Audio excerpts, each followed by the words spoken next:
L'un est le plus jeune président de la République française, élu à seulement 39 ans en 2017, l'autre a succédé, en septembre dernier, au monarque britannique ayant atteint l'âge le plus avancé et ayant le plus long règne.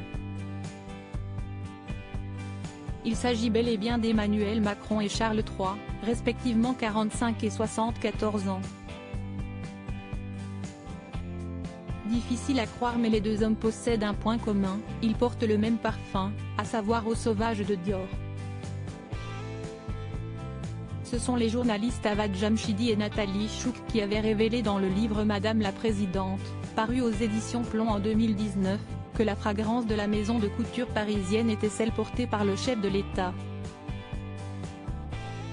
Nos confrères rapportaient plus précisément que la première dame a l'habitude de s'en asperger allègrement quand son époux est en déplacement, afin de ressentir sa présence malgré son absence. Photo, les parfums iconiques à avoir une fois dans sa vie et Charles III, son parfum, une Madeleine de Proust pour le prince Harry âgé de presque 30 ans de plus. Le souverain britannique possède sans doute la primeur de cette préférence pour Eau sauvage mais il a fallu attendre le 10 janvier 2023 et la parution de l'autobiographie du prince Harry, Spare, le suppléant en français, pour en prendre connaissance.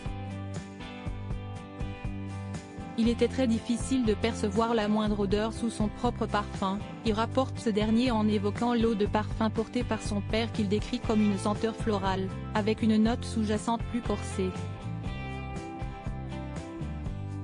Si le duc de Sussex semble se souvenir si fidèlement de cette odeur, telle une Madeleine de Proust, c'est que son paternel avait, selon ses dires, la main lourde, il s'en barbouillait les joues, le cou, la chemise, a-t-il souligné.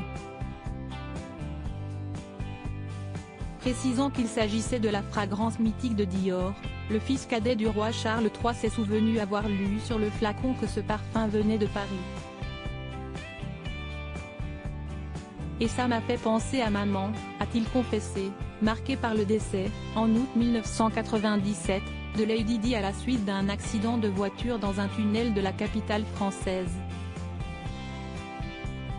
Article écrit en collaboration avec 6 médias.